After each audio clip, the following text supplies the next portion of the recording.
Il n'aura fallu que 9 petites minutes pour faire vaciller les fondations d'un demi-siècle de vœux république.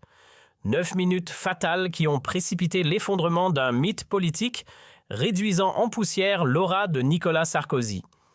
L'ex-chef de l'État venait à peine de conclure un plaidoyer enflammé devant la commission parlementaire, niant avec une fermeté théâtrale toute implication dans un financement venu des sables libyens.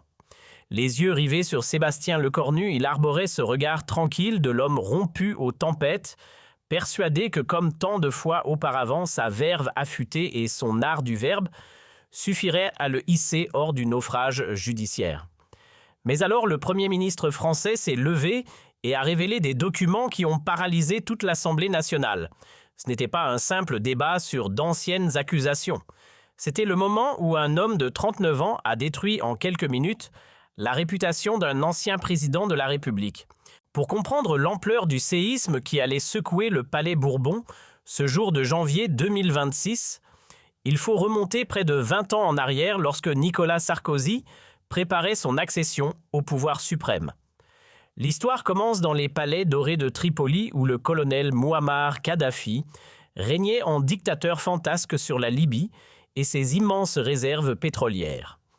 Entre 2005 et 2006, la France tentait désespérément de normaliser ses relations avec le régime libyen après plusieurs années de tensions liées aux attentats terroristes du décès dit d'UTA survenu en 1989. Nicolas Sarkozy, alors ministre de l'Intérieur animé d'une ambition claire pour l'Élysée, percevait dans le rapprochement avec Kadhafi une triple opportunité stratégique redorer son image sur la scène internationale, sécuriser des contrats lucratifs pour les entreprises françaises et surtout obtenir des financements discrets pour sa future campagne électorale.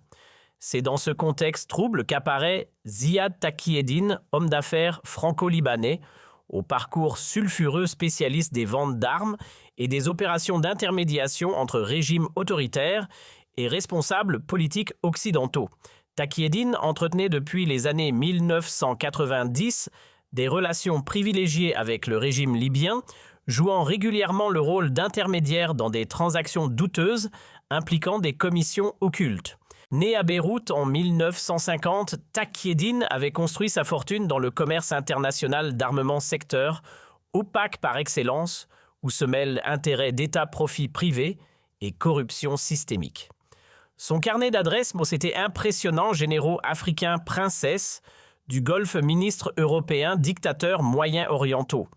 Il connaissait tous les rouages du système de commissions occultes qui lubrifie le marché mondial des armes.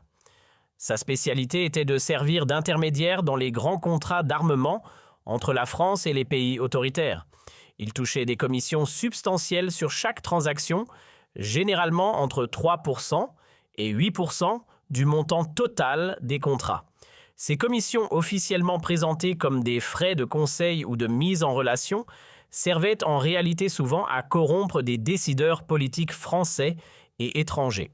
Takieddine avait développé une relation particulièrement étroite avec le régime de Kadhafi depuis 1995, quand il avait servi d'intermédiaire dans la vente de matériel militaire français à la Libye, et ce malgré l'embargo international. Cette complicité dans le contournement des sanctions avait créé des liens de confiance entre l'homme d'affaires et les services secrets libyens qui le considéraient un peu comme un allié fiable. M. Sarkozy avait expliqué Takieddine lors d'une rencontre secrète soigneusement orchestrée à l'hôtel Bristol en septembre 2006. Le colonel Kadhafi est prêt à soutenir très généreusement votre campagne présidentielle. Il considère que vous êtes le seul homme politique français véritablement capable de normaliser durablement les relations franco-libyennes et de lever définitivement l'embargo sur les ventes d'armes. Mais évidemment, ce soutien financier massif doit rester absolument confidentiel pour des raisons diplomatiques évidentes. Cette proposition de financement illégal étranger constituait une violation flagrante et caractérisée de toutes les lois françaises sur le financement transparent des campagnes électorales. La législation française, particulièrement stricte depuis les scandales des années 1990, interdisait formellement tout don de personnes morales étrangères, tout financement par des États étrangers et plafonnait strictement les contributions individuelles à 7 500 € par personne et par campagne. Accepter plusieurs millions d'euros d'un régime dictatorial étranger représentait non seulement un crime financier passible de 10 ans de prison et d'1 million d'euros d'amende, mais aussi potentiellement une trahison des intérêts nationaux puisque cela plaçait le futur président sous l'influence d'une puissance étrangère hostile aux valeurs démocratiques. Pourtant, selon les révélations ultérieures de Taqi Eddine, lui-même, Sarkozy, aurait donné son accord tacite pour ce financement clandestin. Le mécanisme était d'une simplicité redoutable. L'argent serait retiré en espèces des comptes secrets libyens transportés physiquement en France, dans des valises, puis remis directement à des proches de Sarkozy, qui se chargeraient de l'injecter discrètement dans la machine de campagne. Entre novembre 2006 et mars 2007, juste avant et pendant la campagne présidentielle, Taqi Eddine effectua 3 voyages entre Tripoli et Paris, transportant à chaque fois d'importantes sommes en espèces dans des valises diplomatiques qui échappaient au contrôle douanier. Le montant total de ces transferts aurait atteint 5 millions d'euros selon ses propres déclarations ultérieures.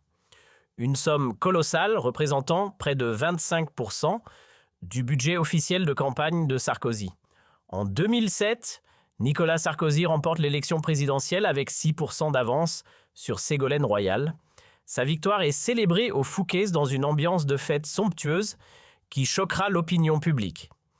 Quelques mois plus tard, en juillet 2007, le nouveau président français accueille en grande pompe Mouammar Kadhafi à Paris pour une visite d'État controversée. Le dictateur libyen plante sa tente bédouine dans les jardins de l'hôtel Marigny face à l'Élysée, provoquant un scandale médiatique. Cette visite spectaculaire scelle officiellement la normalisation des relations franco-libyennes, mais elle marque aussi symboliquement le paiement de la dette politique de Sarkozy envers son financeur clandestin. Les contrats signés lors de cette visite portent sur plusieurs milliards d'euros vente d'Airbus Construction, d'un réacteur nucléaire civil, contrat pétrolier pour Total. La France et la Libye de Kadhafi sont désormais des partenaires stratégiques privilégiés. Pendant 4 ans, le secret du financement libyen reste hermétiquement gardé. Seule une poignée d'initiés connaît la vérité sur l'origine d'une partie significative des fonds de campagne. Sarkozy gouverne la France, mène sa politique de rupture et ne semble menacé par aucun scandale majeur susceptible de remettre en cause sa légitimité présidentielle. Mais en 2011, tout bascule dramatiquement. Le printemps arabe atteint la Libye et une rébellion populaire menace le régime de Kadhafi. Dans un retournement spectaculaire, la France de Sarkozy devient le fer de lance de l'intervention militaire internationale contre son ancien ami libyen. Les avions français bombardent les forces loyalistes, contribuant directement à la chute, puis à la mort violente de Kadhafi en octobre. Ce revirement brutal pose une question géopolitique troublante que peu d'observateurs osèrent formuler publiquement. À l'époque, Sarkozy a-t-il ordonné l'élimination de Kadhafi pour faire disparaître le témoin gênant de son financement illégal ? La France a-t-elle déclenché une guerre pour effacer les traces d'un scandale financier présidentiel ? Les années suivantes voient progressivement émerger les révélations sur le financement libyen. En 2012, après la défaite électorale de Sarkozy face à François Hollande, Mediapart publie un document explosif, une note des services de renseignement libyens datant de 2006, évoquant explicitement un accord de financement de la campagne Sarkozy à hauteur de 50 millions d'euros. Le chiffre semble extravagant, probablement exagéré par la propagande du régime Kadhafi, mais le principe du financement est clairement établi. En 2013, Ziad Taqi Eddine, pressé par les enquêtes judiciaires multiples sur ses propres affaires, troubles de commission occulte dans les ventes d'armes, décide stratégiquement de parler pour obtenir une immunité partielle du parquet. Dans une série d'interviews explosives accordées à Mediapart Le Monde et à la juge d'instruction Serge Tourner, il confirme avoir personnellement transporté 5 millions d'euros en espèces de Tripoli vers Paris et les avoir remis à l'entourage immédiat de Sarkozy.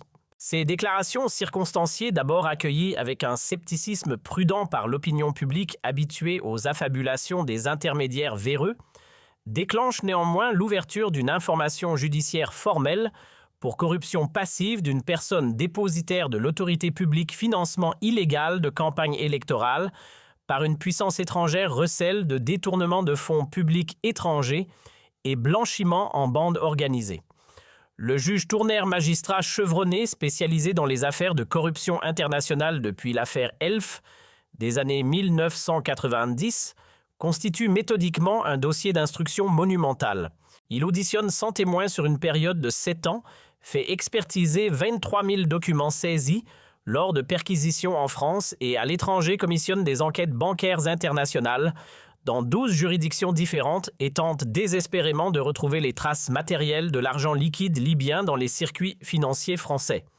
Les années 2014-2025 sont marquées par une bataille judiciaire d'une complexité kafkaïenne. Sarkozy et son avocat Thierry Herzog, ancien bâtonnier et spécialiste des grandes affaires politico-financières, déploie une stratégie de défense procédurale agressive et multidimensionnelle qui va transformer l'affaire en marathon judiciaire interminable.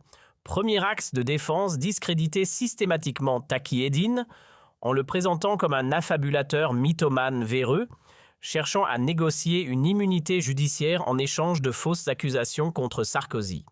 Les avocats de l'ancien président produisent des dizaines de témoignages d'anciens collaborateurs de Taki Eddine attestant de sa réputation de menteur professionnel et de manipulateur pathologique. Deuxième axe, contester méthodiquement la validité juridique de toutes les preuves documentaires présentées par l'accusation. Les documents libyens sont présentés comme des fabrications de propagande du régime Kadhafi sans valeur probante. Les relevés bancaires sont contestés comme invérifiables puisque les institutions financières libyennes ont été détruites pendant la guerre civile. Les témoignages des anciens responsables libyens sont disqualifiés comme récits de vaincus cherchant à se venger. Troisième axe, invoquer systématiquement des violations procédurales pour faire annuler des pans entiers de l'instruction. Les écoutes téléphoniques de Sarkozy sont contestées comme attentatoires au secret de la défense et à l'immunité présidentielle. Les perquisitions au domicile de Sarkozy sont attaquées comme disproportionnées et vexatoires. Chaque élément de l'enquête fait l'objet de recours devant la chambre de l'instruction. Quatrième axe, multiplier les procédures collatérales pour noyer le dossier principal sous des contentieux annexes. Plainte pour violation du secret de l'instruction contre les journalistes ayant publié des fuites. Poursuite en diffamation contre Mediapart. Recours devant la Cour européenne des droits de l'homme pour procès inéquitable et médiatisé. Chaque nouvelle procédure retarde d'autant le procès principal. Taki Eddine lui-même complique considérablement les choses en se rétractant partiellement en 2020, créant une confusion juridique majeure qui affaiblit dramatiquement sa crédibilité de témoin principal devant les juges et l'opinion publique. Cette valse-hésitation s'explique probablement par des pressions multiples exercées sur lui, menaces physiques, propositions financières, pour se taire, pression familiale, crainte pour sa sécurité personnelle. En mars 2020, alors qu'il réside au Liban pour échapper aux convocations judiciaires françaises, Taki Eddine accorde une interview surprise à Paris Match où il affirme soudainement « J'ai menti sur les valises libyennes. Sarkozy n'a jamais reçu d'argent de Kadhafi. J'ai inventé cette histoire sous la pression des juges français qui me promettaient une immunité. » Cette volte-face spectaculaire provoque la stupéfaction dans les milieux judiciaires et politiques. Les avocats de Sarkozy exploitent immédiatement cette rétractation pour réclamer un non-lieu immédiat. « Notre client a toujours dit la vérité », clame triomphalement Thierry Herzog. Le principal témoin à charge avoue enfin avoir menti. Cette procédure doit cesser immédiatement. Le camp sarkozyste organise une offensive médiatique massive présentant cette rétractation comme la preuve définitive de l'innocence de l'ancien président. Mais 15 mois plus tard, en juin 2020 et un nouveau rebondissement spectaculaire, Taki Eddine accorde une longue interview à Mediapart depuis Beyrouth, revenant complètement sur sa rétractation. J'ai été menacé et payé pour dire que j'avais menti, mais la vérité c'est que j'ai bien transporté 5 millions d'euros de Tripoli à Paris pour Sarkozy.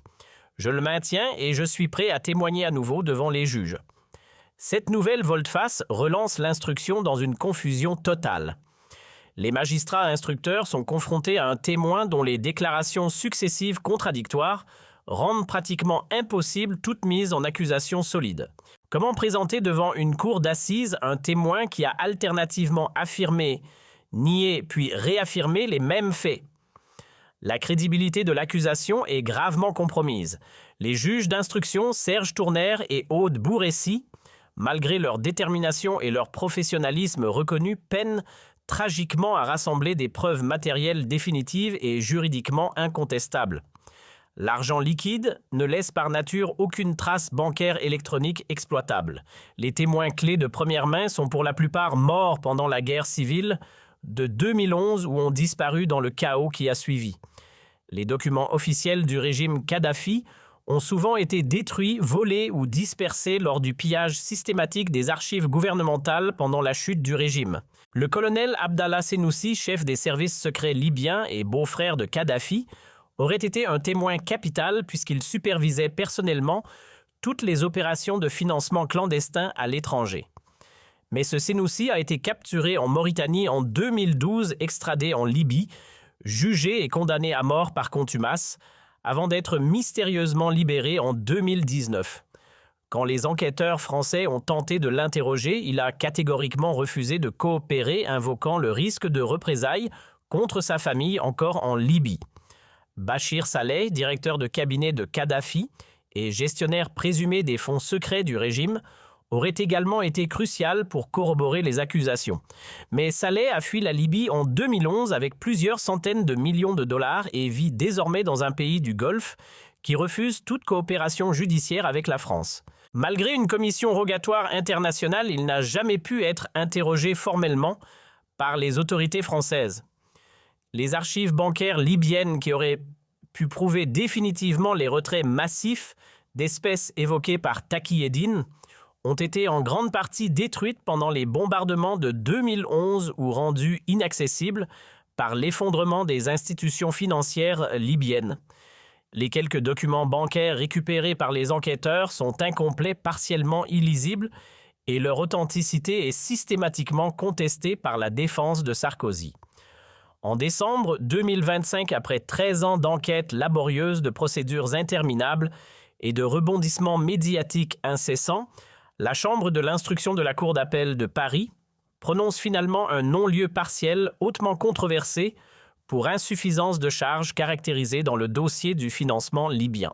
Les magistrats concluent dans leur ordonnance de plus de 300 pages qu'il existe certes des présomptions graves et concordantes de financement illégal, mais que les preuves matérielles directes sont juridiquement insuffisantes pour établir avec la certitude absolue requise par le droit pénal français que Sarkozy a personnellement et consciemment reçu de l'argent libyen. C'est une victoire judiciaire technique pour l'ancien président, obtenue davantage grâce aux failles procédurales de l'instruction et à l'absence de preuves matérielles irréfutables qu'à une démonstration convaincante de son innocence réelle. Les magistrats soulignent d'ailleurs dans leur motivation que l'absence de condamnation ne signifie nullement la reconnaissance d'innocence, mais simplement l'impossibilité de prouver juridiquement la culpabilité au-delà de tout doute raisonnable. Sarkozy, accompagné de son avocat Thierry Herzog triomphant et de son épouse Carla Bruni solidaire, organise immédiatement une conférence de presse spectaculaire sur les marches du palais de justice de Paris. Entouré de dizaines de caméras et de journalistes, il clame avec une émotion calculée sa totale innocence, enfin reconnue, et dénonce avec véhémence un acharnement politique, judiciaire et médiatique sans précédent, dont il se serait courageusement défendu pendant 13 longues années d'épreuves injustes. Aujourd'hui, la vérité a enfin triomphé du mensonge. La justice a vaincu la calomnie, déclare-t-il solennellement avec cette rhétorique grandiloquente qui a toujours caractérisé son style politique. Pendant 13 ans, j'ai été traîné dans la boue par des accusations mensongères, diffamatoires et infamantes. Mon honneur, ma réputation, ma dignité ont été salis quotidiennement, mais j'ai toujours su que la vérité finirait par éclater. Ce jour est arrivé. Je suis totalement innocent, complètement blanchi, définitivement lavé de ces accusations honteuses. Cette déclaration d'innocence absolue juridiquement excessive, puisque le non-lieu ne constitue pas une reconnaissance formelle d'innocence, mais seulement une impossibilité de prouver la culpabilité, illustre parfaitement la stratégie de communication agressive de Sarkozy. Il ne cherche pas seulement à éviter la condamnation pénale, mais à réécrire complètement l'histoire en se présentant comme une victime persécutée, injustement plutôt que comme un politicien aux pratiques douteuses ayant bénéficié de failles procédurales. Fort de ce non-lieu fragile mais médiatiquement exploitable, Sarkozy multiplie stratégiquement les interventions publiques en janvier 2026 pour restaurer activement son image politique et morale ternie par 13 années d'accusations persistantes et de soupçons légitimes. Il publie un livre manifeste au titre évocateur « La vérité sur l'affaire libyenne ». 13 ans de persécution politique qui devient immédiatement un best-seller grâce à sa notoriété sulfureuse et à une campagne promotionnelle massive orchestrée par ses réseaux politiques et médiatiques.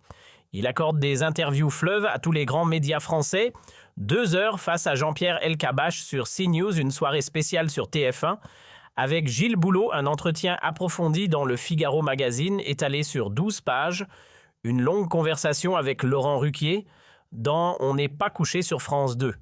Partout, il martèle le même message victimaire, il a été injustement persécuté par une cabale politico-médiatique orchestrée par ses ennemis de gauche.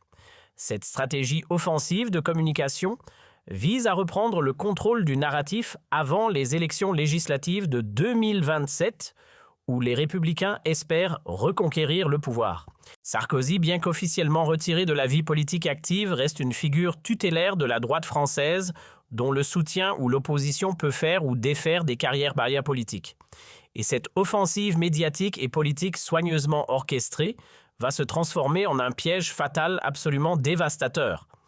Car ce que Sarkozy ignore totalement, c'est que le gouvernement Lecornu dispose désormais secrètement de preuves matérielles accablantes et juridiquement irréfutables que la justice ordinaire n'a jamais pu obtenir malgré 13 ans d'investigation acharnée. Des documents confidentiels classifiés récupérés lors d'opérations clandestines des services secrets français en Libye incluent des témoignages détaillés de hauts responsables libyens discrètement exfiltrés en France, sous protection des services, et surtout des enregistrements audio et vidéo compromettants provenant directement des archives de sécurité ultra-secrètes du régime Kadhafi. Ces éléments de preuve explosifs ont été obtenus dans des circonstances extraordinaires qui expliquent pourquoi ils n'ont jamais pu être utilisés dans la procédure judiciaire classique. Alors que la Libye était toujours plongée dans un chaos politique total, avec 3 gouvernements rivaux se disputant le pouvoir. La Direction générale de la sécurité extérieure française a mené plusieurs opérations clandestines, ultra sensibles pour récupérer des archives compromettantes du régime Kadhafi, avant qu'elles ne tombent entre les mains de puissances hostiles, comme la Russie, la Turquie ou des groupes djihadistes. Une de ces opérations, nom de code CIRO, menée en mars 2023 par une équipe d'agents de la Direction générale de la sécurité extérieure infiltrée à Tripoli, a permis de pénétrer dans les anciennes archives des services de renseignement libyens, abandonnés dans un bunker souterrain du complexe de Bab al-Azizia.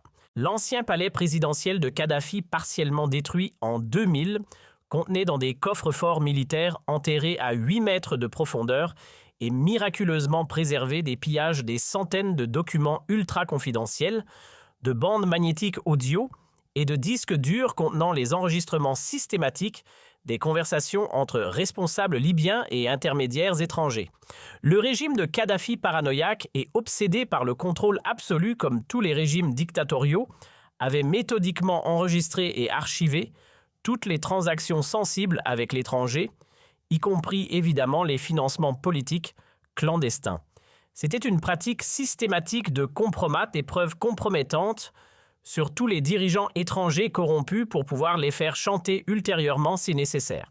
Kadhafi avait ainsi constitué pendant 40 ans un véritable arsenal de scandales potentiels impliquant des dizaines de chefs d'État et de gouvernements du monde entier.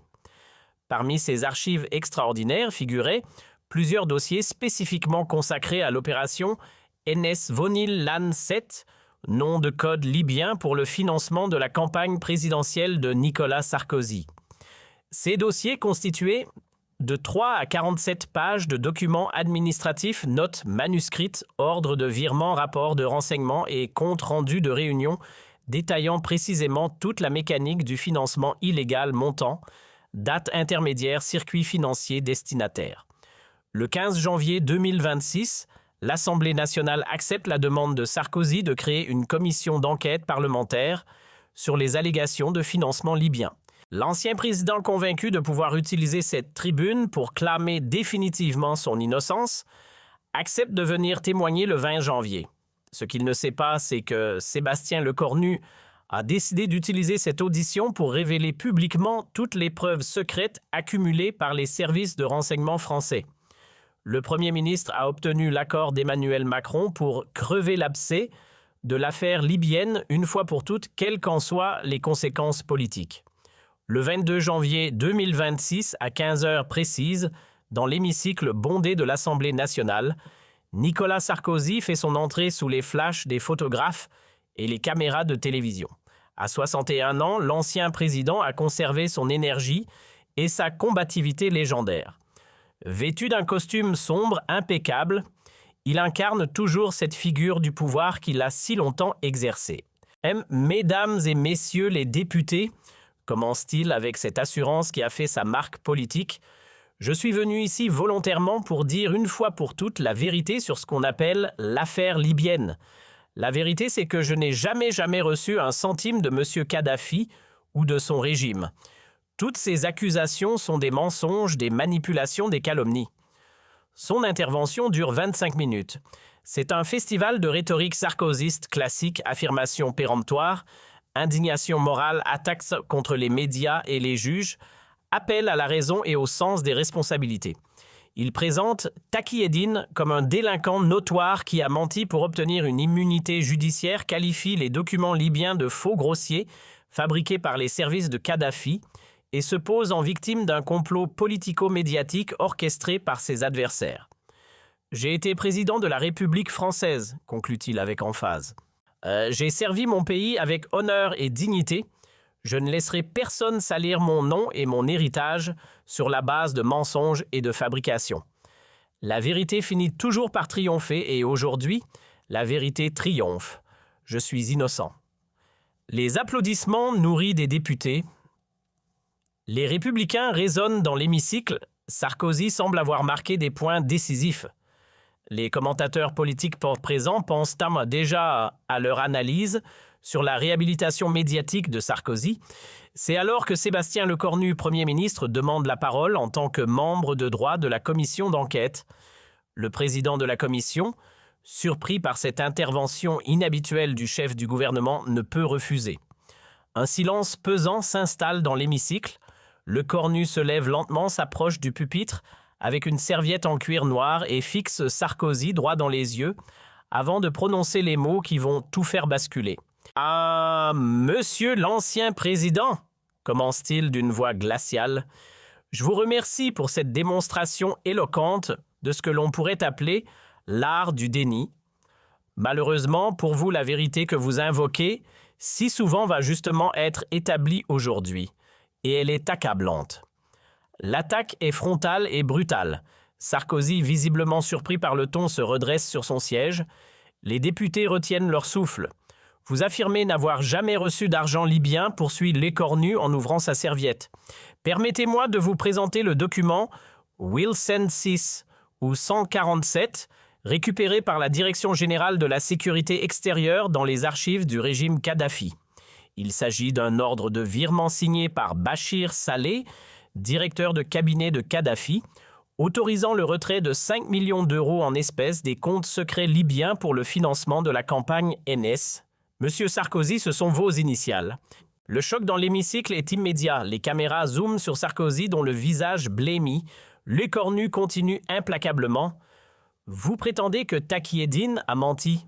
Voici les relevés bancaires libyens montrant 3 retraits massifs d'espèces en novembre 2006, janvier et mars 2007 exactement, aux dates indiquées par Taqiyédine. Coïncidence extraordinaire, n'est-ce pas? Sarkozy tente d'intervenir, Monsieur le Premier ministre, ces documents sont... Mais Lecornu l'interrompt sèchement. Non, Monsieur Sarkozy, c'est moi qui parle maintenant. Vous allez écouter. Et il continue son démontage systématique. Mais le plus accablant, ce sont les enregistrements audio. En 2007, les services de sécurité libyens enregistraient systématiquement toutes les conversations de Taqi Eddine. Nous avons récupéré ces archives, écoutons ensemble. Un silence de mort s'abat sur l'hémicycle quand Lecornu active l'enregistrement audio sur le système de sonorisation. On entend distinctement la voix de Taqi Eddine en français. Le ministre est très satisfait du premier versement. Il demande si le second peut être avancé à janvier plutôt que février. Puis une voix en arabe répond traduite simultanément « Pas de problème ». Le colonel a donné son accord. Dit à Sarkozy que la Libye n'oublie pas ses amis. L'effet est dévastateur. Sarkozy est livide. L'hémicycle est sous le choc. Lecornu ne laisse aucun répit. Vous affirmez n'avoir jamais rencontré personnellement Taqi Eddine pour ces transferts. Voici les enregistrements de vidéosurveillance de l'hôtel Raphaël montrant votre entrée discrète le 4 mars 2007 à 22h30, suivi 12 minutes plus tard de l'arrivée de Taqi Eddine. Vous êtes resté 47 minutes dans la suite 401. Que faisiez-vous là, Monsieur Sarkozy? Une partie de cartes.